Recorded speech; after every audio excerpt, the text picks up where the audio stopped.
a book of commandments for the government of the Church of Christ, organized according to law on the 6th of April, 1830. Zion, published by W. Phelps & Co., 1833. Copyright, secured according to law.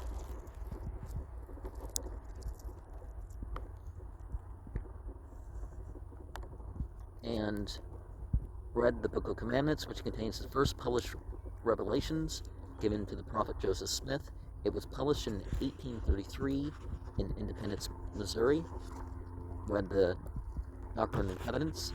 This book is the first Doctrine and Covenants, which contains the revelations given to the prophet Joseph Smith for the church. It also contains the lectures on faith, which were used in the School of the Prophets, held in the Kirtland Temple, and was published in 1835 in Kirtland, Ohio. And the testimony regarding this is that these are the originals of the 1833 and 1835 contained herein. And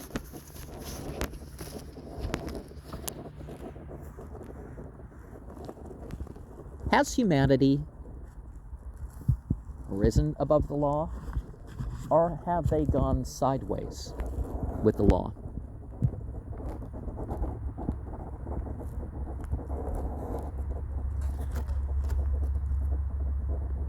Is the LDS Church something more tolerant or understanding than other faiths? Answer for yourself. When human beings write something or choose to release something if it's supposed to be revealed or inspired, what's going on there? What's their motivation? What's the goal? And by sharing of these, I'm going over of the original. I don't have, much here in the way of corrections and all that stuff.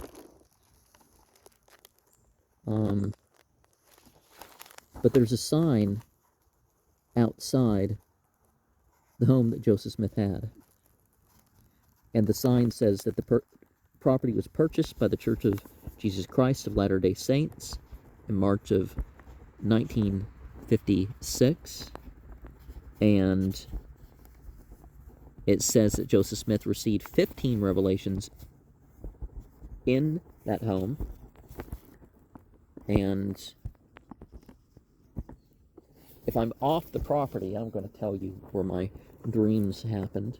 I got a Visions and Dreams playlist, but I don't make, I'm a prophet of a sector, or I don't make claims like that about myself. And the elders of the LDS Church have voted to sanctify anything for the Book of Mormon, the official declarations, all that sort of stuff. They actually wrote that into the thing.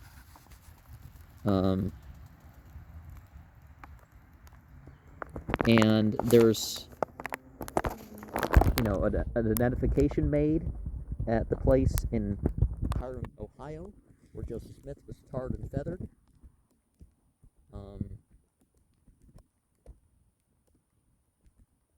I guess they did that to humiliate people and to torture them.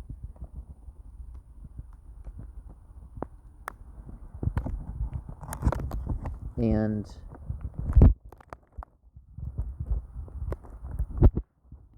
you can visit, at least you used to be able to visit the floor in Liberty Jail, Missouri, where Joseph Smith was, imprisoned. And they actually made death masks of him and his brother, Hiram Smith. And, they recast it in bronze. Don't do that to me when I die. No face mask. That's just no. Um, and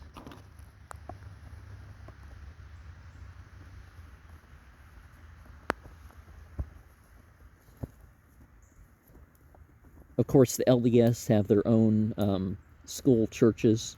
I mean, they have, their own private schools and stuff like this. There was some effort during the time of Brigham Young and around that time where if they didn't want a church state, the U.S. government didn't want a church state. There was enough LDS to sort of push towards that, but the government kind of stopped that from being the case. And some details about how some things came about aren't terribly important, but and the Navajo, the Nauvoo temple was, well, there was a Catholic church on it, right? I mean, there is a Catholic church now. Mulholland Street, Bluff Street, Wells Street, and Knight Street. So, Mulholland and Knight Street are on opposite sides, and Wells Street and Bluff Street are on opposite sides. And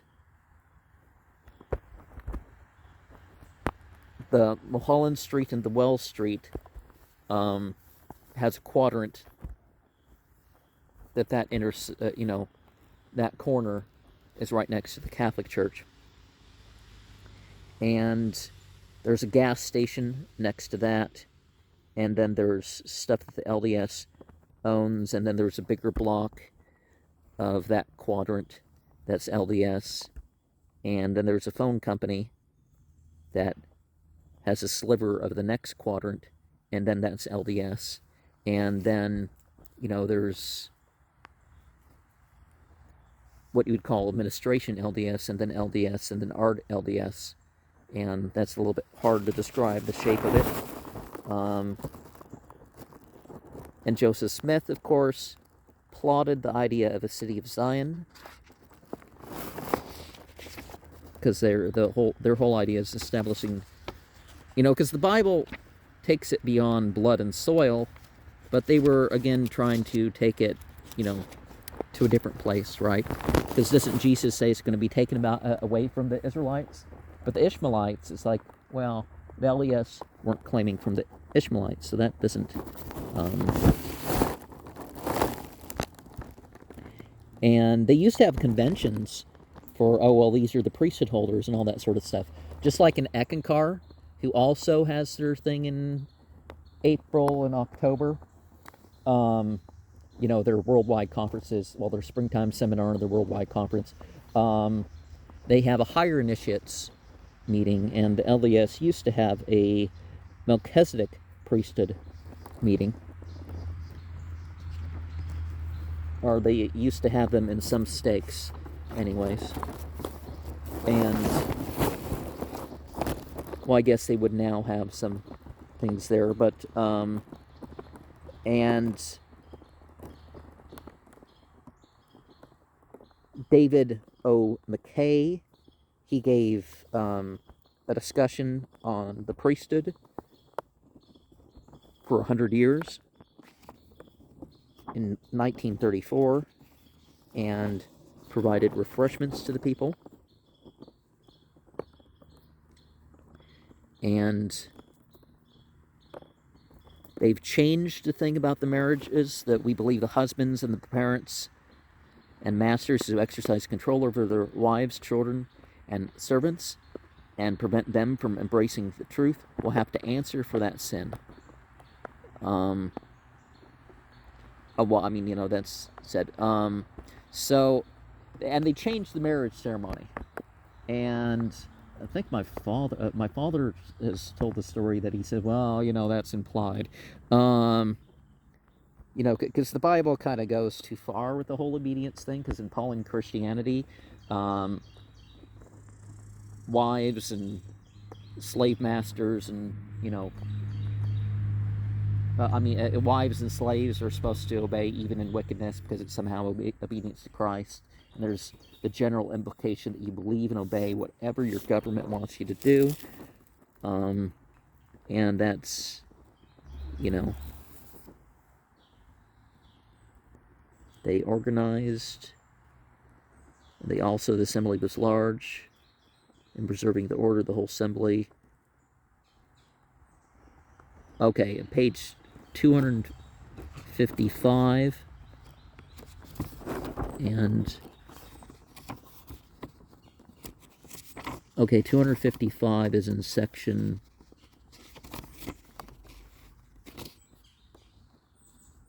92 of government and laws in the General Assembly. So, wherefore, O. Cowdery and S. Rigdon, presidents of the first presidency, appointed Thomas Burdick, Warren Parrish, and Sylvester Smith, clerks, and proceeded to organize the whole assembly as follows. They organized, and so on, and it should read at the 9th line from the bottom. And they also, as the assembly was large, appointed Thomas Gates, John Young, William Cowdery, Andrew H. Aldrich, Job S. Lewis, and Oliver Higley as assistant presidents of the day to assist in preserving order, and etc. You know, and C in the whole assembly. I think in the Book of Mormon, all those and C, you know, and symbol in the letter C was omitted. And on the 257th page, the 5th paragraph, it should read, the venerable assistant president and C and the whole proceeding should be signed Oliver Cowdery, Sidney Rigdon,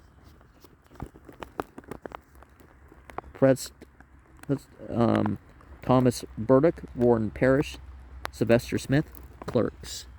And so let me double check here which section we're referring to.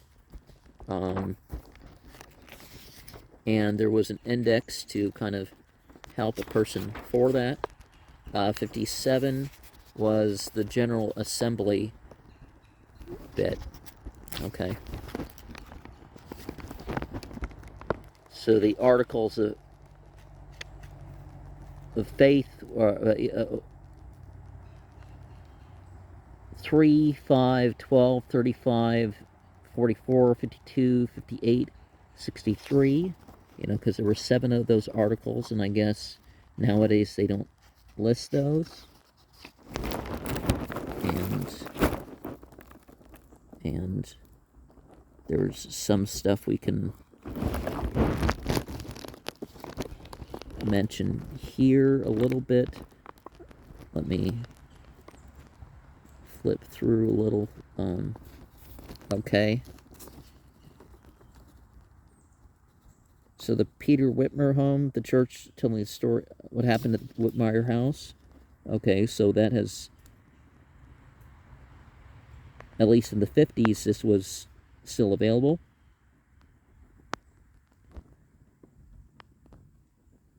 And, okay, there was an idea of priesthood, Jesus of Nazareth, to Peter, James, and John. There are no James names, and Peter was, you know, that's not, wouldn't have been known by that, but, and then, in that respect, you have Joseph Smith, Frederick D. Williams, Sidney Rigdon, Oliver Cowdery, and then, and in the 60s, we have David O. McKay over Hugh B. Brown, Henry D. Moyle, J. Reuben Clark. So you have the 1/3 idea, and the Whitmire home, that was where the church was organized. And there's a school near where the, well, I mean, there's the remains of an old school near where the first LDS temple was set up. And Peter, James, and John was supposed to have appeared to Joseph Smith and Oliver in Susquehanna, Pennsylvania, to restore the Melchizedek priesthood. And there's remnants of temple stones that are, Oakland, Susquehanna, Pennsylvania. So the foundation stones can still be seen. And near the Kirtland Temple is a place where baptisms were performed in a stream. Looks like a full-on river to me, but people different definitions of what it takes to be a river. The Aaronic priesthood, there's a place in the woods with a sign. Here, Joseph Smith the prophet and Oliver Cowdery received the priesthood of Aaron on the 15th of May, 1829. Shortly thereafter, they received the Melchizedek priesthood. The first baptisms were performed here in the Susquehanna River. And there's an Aaronic priesthood monument with a three-way statue. This, English Jesus. Well, I mean, you know what I mean.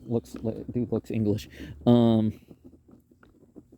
With the two people kneeling, the hands on the head. There's implication to that you can't, of course, that's in Susquehanna, Pennsylvania. We have a sign here. Joseph Smith, the prophet, and Oliver Cowdery received the priesthood of Aaron on the 15th of May, May 15th, 1829. Shortly thereafter, they received the Melchizedek priesthood. First baptisms were performed here in the Susquehanna River. This property was purchased by the Church of Jesus Christ of Latter-day Saints, October 3rd, 1946. Okay, so this, Wilford Wood, Wilford C. Wood, was the one who, he republished the 1830 Book of Mormon and the Book of Commandments, Doctrine and Covenants, Lectures of Faith, Working Articles of Faith. Eugene Baker of the Evening the foundation of the first Mormon temple upon the hillside of the Oakland, Susquehanna, Pennsylvania. So there's different views that a person can see. And there's, of course, a map. And the 1873 map listed the LDS temple.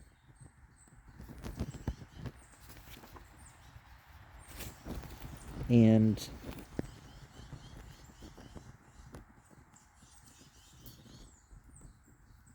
reading, writing, and arithmetic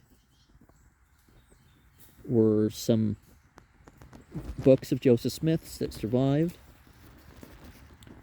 And he actually had some Torah in, those squarish letter manuscripts. Could Joseph Smith read any language other than English? I don't know at this time whether that's the case.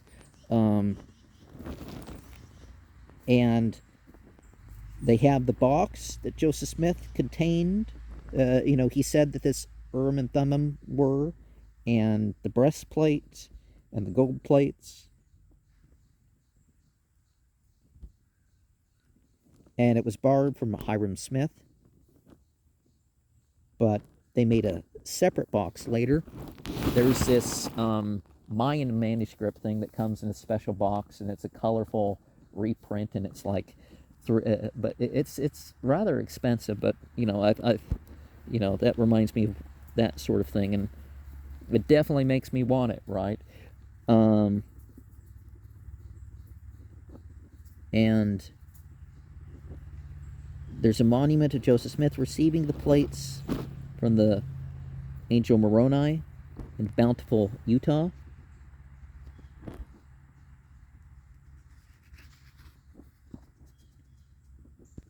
And so it's represented. It's not supposed to be displayed. But this arithmetic book here, what does it say? For the use of young scholars, adapted to the capacities of children from the age of 8 to 16, and designed as a series of tasks calculated to impress and familiarize their minds with the leading principles and rudimental articles of the science of numbers, whereby they may be enabled to make direct progress in the application of its practical roles, by DeWolf and Brown, Hartford, printed and published by William March, 1910. Oh, 1818? Okay.